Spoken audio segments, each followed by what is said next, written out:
Hello guys, welcome to my channel. चलिए आप सब लोगों का तहे दिल से स्वागत है अपने भाई के चैनल यूपीएस स्टूडियो में। सो गाइस, आज मैं बात करने वाला हूँ एसएससीजीडी मैथ परसेंट के बारे में। ठीक है, कुछ इंपॉर्टेंट प्रश्न आपके लिए रखे गए थे, उस चीज़ को एकत्रित किए गए हैं जो कि आप इसे देखेंगे और अच्छे तरीके से समझेंगे। चलो मैं यहाँ पर क्वेश्चन को आपके पास लाने का प्रयास करूँगा, स्क्रीन पर आप वहाँ से देखेंगे और मैं आपके पास पढ़ा रहा हूँ। बट हमारे साथ स्मार्ट बोर्ड नहीं है, जिसके ज़रिए मुझे एक प्रश्न को फ़ोन पे रखना पड़ता है और एक प्रश्न को आपके बीच में प्रश्न को पढ़ कर ही बताना पड़ता है। तो चलो सबसे पहले वाली क्वेश्चन जो है आपके बीच में मैं बात कर लूँ। तो क्वेश्चन नंबर 1 में चलते आपके बीच में आता है, आप वहाँ पर स्क्रीन पर देख पाओगे। कहता है कि एक छात्र को परीक्षा में उत्तीर्ण होने के लिए 40% अंक लाने थे। टोटल कितने प्रतिशत लाने थे? 40% जो अंक लाने थे एक विद्यार्थी को। राइट, आप प्रश्नों को देखते रहेंगे, आपको वहाँ स्क्रीन पर लगा दी गई होगी। चलो आगे बात कर लेता हूँ कि उसने 133 अंक लाए तथा वह 67 अंकों से अनुत्तीर्ण घोषित किया गया। अब समझो रे बाबू, अनुत्तीर्ण घोषित किया गया। अनुत्तीर्ण के मतलब क्या होता है? जानता है? फेल। क्या होता है? फेल होता है। कितने नंबर से? देखो वो लड़का जो था टोटल अंक कितना लाया है? 133 नंबर लाया है। टोटल नंबर कितना लाया है? 133 लाया है, और जिसमें से कि उसको क्या किया गया? 67 अंक खातिर फेल कर दिया गया। आप ध्यान से समझना, टोटल अंक इसको कितना ज़रूरत है। देखो 133 तो लाया बच्चे, अब यहाँ पर 67 अंक खातिर वो फेल हो जाता है। समझना ध्यान से। तो बताओ हमको टोटल अंक की ज़रूरत कितना था, उसको ऐड कर लेते हैं। यानी कि टोटल इतना अगर हो जाता तो पास हो जाता, तो नहीं हुआ। चलो देखते हैं। 7 3 10 के 0 हाथ में 1 बचेगा। 6 3 9 1 10 के 0 हाथ में 1 अब 1 200। यानी हम कह सकते हैं टोटल नंबर उसको कितना चाहिए था? 200 पास होने के लिए। पास होने के लिए टोटल नंबर कितना चाहिए? 200। अब आपको ये भी कहा गया है कि परीक्षा में उत्तीर्ण होने के लिए 40% लाना है। कितना प्रतिशत? 40%, यानी कि 200 लाना है। सवाल के अकॉर्डिंग टू सवाल हमको समझ में आ रहा है। लिखेंगे चूँकि 40% बराबर कितना चाहिए हमको? 200, यानी कि 40% लाता बच्चा पास हो जाता, यानी 200 नंबर लाता और वो पास हो जाता। इसलिए 40% बराबर कितना कर देंगे हम लोग? 200। आगे प्रश्न कहता है कि अनुत्तीर्ण घोषित किया गया तो कुल पूर्णांक कितने थे रे भैया? कुल पूर्णांक बताना है। टोटल नंबर कितने का था ये बताना है। तो आप यहाँ से समझ सकते हैं। देखिए 40%, और जब भी कोई प्रश्न होता है, एग्जाम होता है, वो क्या होता है? 100% होता है। ठीक है, अपने आप में 100% होता है। आप ध्यान देंगे। अब यहाँ पर देखेंगे इसका 40 का कितना गुना है रे बाबू? 200। तो 40 × 200 यानी कि 5 गुना है, तब जाके 200 हुआ। 40% है ना, तो टोटल पूछा है। टोटल का मतलब 100% होता है। तो 100% कितना होगा? तो 40 के 5 गुना है। क्या गुना है? 5 गुना। तो 100 के 5 गुना कितना हो जाएगा? 500 हो जाएगा। हम लोग कह सकते हैं टोटल पूर्णांक कितना था? 500 था। आप देखेंगे क्वेश्चन को और ऑप्शन मिला लेंगे। ऑप्शन सी में है, इसलिए option C is the right answer. Total की बात कर ले हम लोग, टोटल पूर्णांक तो कितना है? 500 है। राइट, चलो इसी तरीका से आगे हम लोग प्रश्न को देखेंगे। अगर वीडियो अच्छा लगता है तो हमारे साथ जुड़े रहिएगा, बने रहिएगा, और मैं आप लोग के साथ हमेशा आप लोग के लिए काम करता रहूँगा। चलिए अब बात कर लेते हैं नेक्स्ट प्रश्न की। तो नेक्स्ट प्रश्न देखते हैं, फिर से हमारे साथ आ जाएगी क्वेश्चन नंबर 2 आपके बीच स्क्रीन पर शो करेगा। चलो तो क्वेश्चन नंबर नेक्स्ट कहता है कि किसी ड्रम में 250 लीटर, ध्यान देना अच्छा से, प्रश्न को समझो पहले तब सवाल को सोल्व करो ताकि बहुत अच्छे से आप कर सके। किसी ड्रम में 250 लीटर मिट्टी का तेल है रे बाबू। 250 लीटर, अब ध्यान देना, एक ड्राम है। ठीक है, एक ड्राम में क्या है? 250 लीटर जो है मिट्टी का तेल है।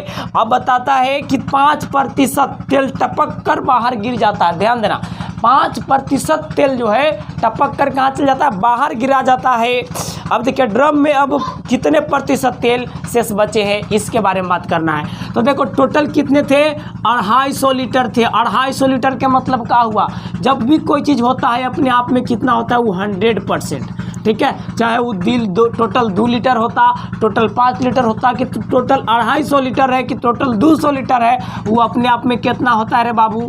तब 100% होता है। कितना होता है? 100%। आगे देखेंगे, कहता है 5% तेल जो है टपक कर गिर गया। अब ये नहीं कह रहा है हमको कि इतना 250 लीटर का 5% न, अब हमको ये कह रहा है कि टोटल का जो 100% तेल है उसमें से कितना प्रतिशत? 5% जो है तेल बाहर गिर जाता है। तो ये तो बहुत ईजिली है रे बाबू, बना लेगा। 100 में से 5% घटा दो, 100 में से 5 घटेगा, कितना बचेगा? तब 95% एक राइट आंसर हो जाएगा। होगा राइट आंसर क्या हो जाएगा? 95%। ठीक है, अकॉर्डिंग टू ऑप्शन आप देख सकते हैं, option A is the right, 95%।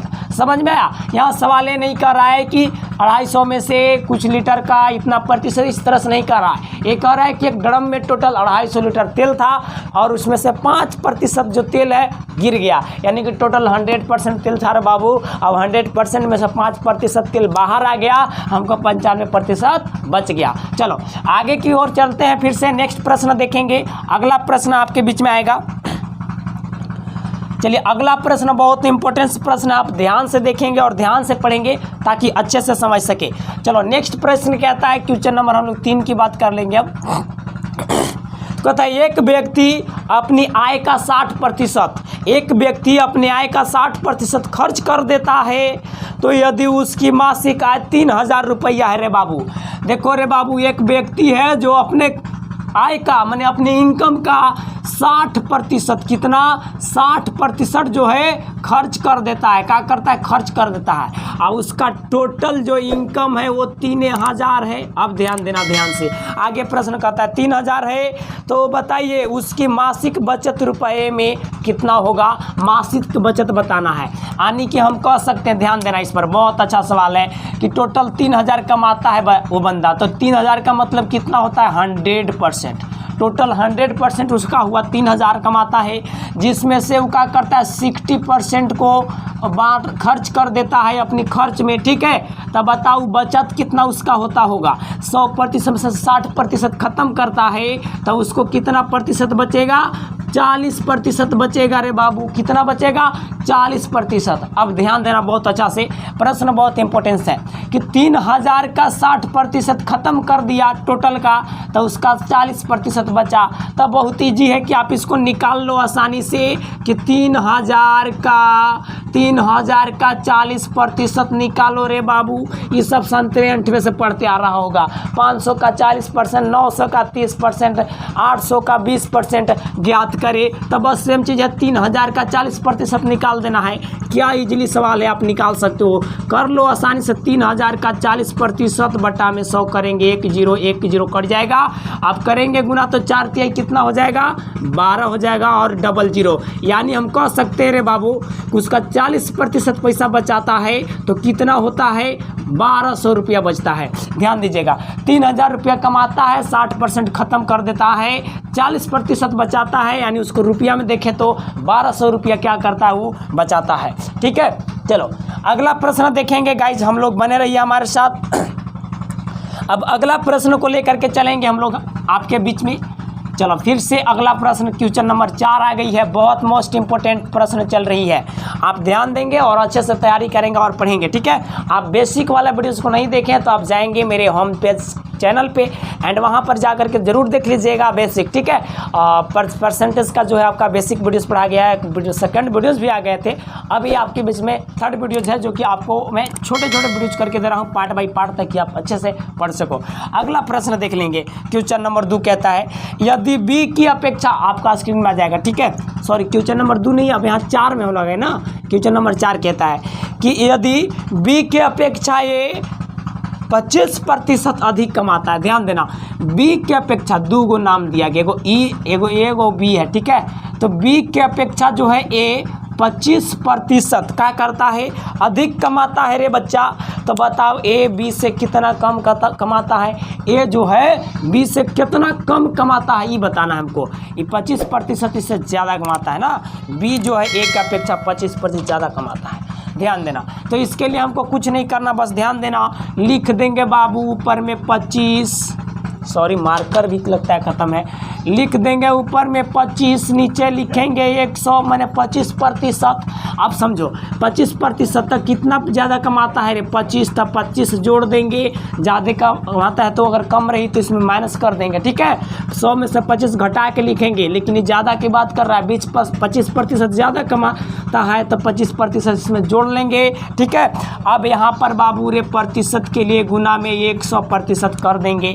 अब इसको कैलकुलेशन कर लो, तब 25 हो जाएगा, नीचे इसको जोड़ लेंगे तो 125 गुना 100 और 125 कट जाएगा, इससे काटेंगे तब 20 बार में, यानी हम कह सकते हैं कि वो कितना कमाता है 20%।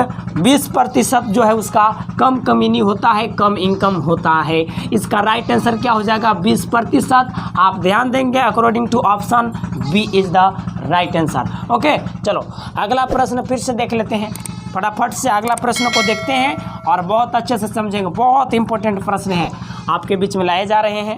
चलो क्वेश्चन नंबर 5 को देख लेते हैं। अब कहता है कि 5 अनिवार्य विषयों में एक परीक्षार्थी 60% औसत अंक प्राप्त किए थे। देखो 5 अनिवार्य विषय में क्या किया गया था, एक विद्यार्थी 60% औसत अंक प्राप्त किए थे, कितना 60%। तब बताओ दो, इसके बाद कहता है, देखो आप ध्यान से समझेंगे थोड़ा सा इसको सवाल को तो बहुत अच्छे समझ पाएंगे।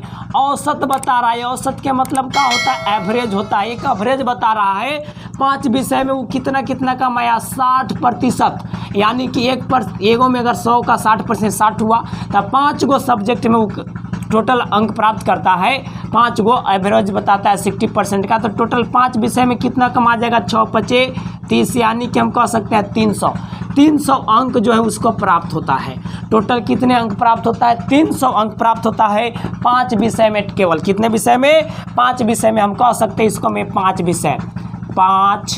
विषय, राइट। अब यहाँ पर ध्यान देना, उसके आगे कहता है 2 वैकल्पिक विषयों में उसने बराबर अंक प्राप्त किया।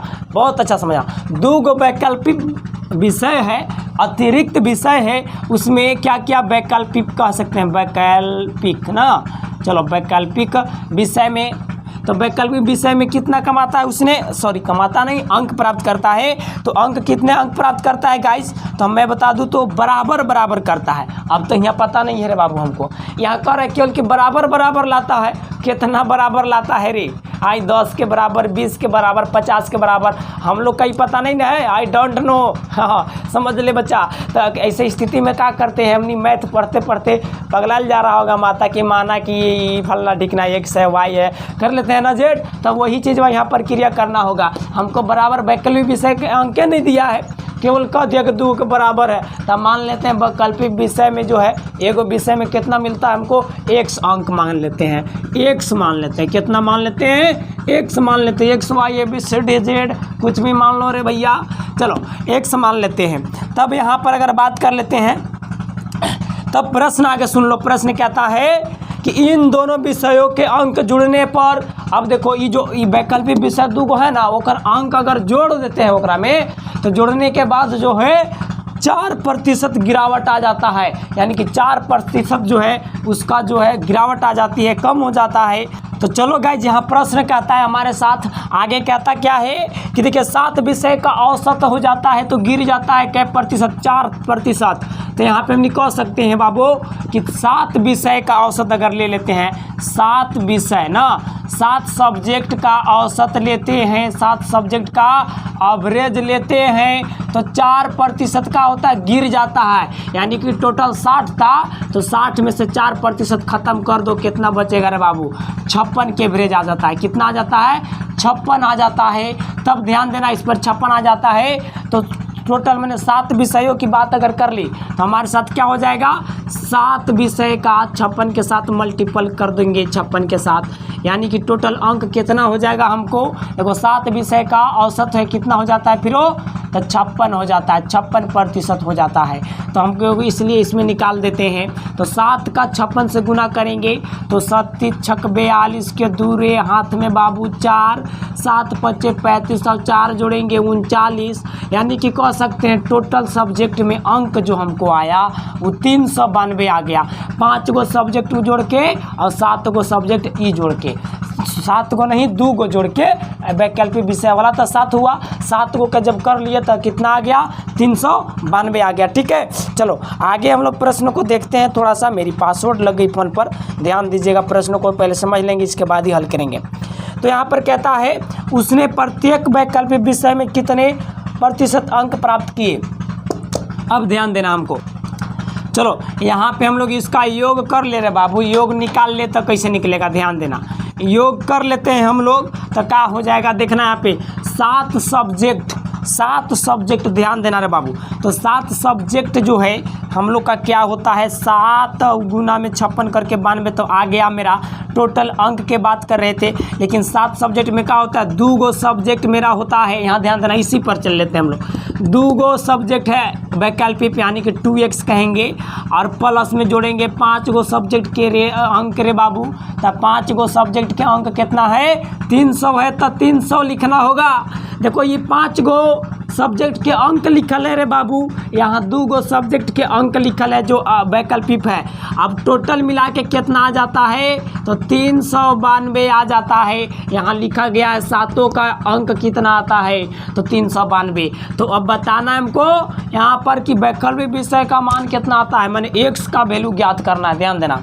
तो चलो इस पर देखेंगे 300 से 300 घट गया तो क्या मेरा बचेगा 92 रे पगला, कैसे तेने जोड़ में जाए घटाओ में इतना में से घटेगा 92 बचेगा ना। समझल करो थोड़ा सा, चलो स्मार्ट स्टडी भी करना सीख लो। चलो इधर चलते हैं यहाँ पे, तो क्या बचेगा मेरा 2x बराबर का बच गया 92। तो x बराबर करते हैं हम 92 बटा में 2 से तो काटेंगे रे बाबू, 2 चौके 8 बचा 1, 2 छक्का 12, 46 आ गया। यानी कि x बराबर कितना आ गया 46%। हमने इसका राइट आंसर कह सकते हैं रे बच्चा, कितना कह सकते हैं 46। अब यहाँ पे कह सकते हैं कि वैकल्पिक विषय में जो आता था वो 46% आता था।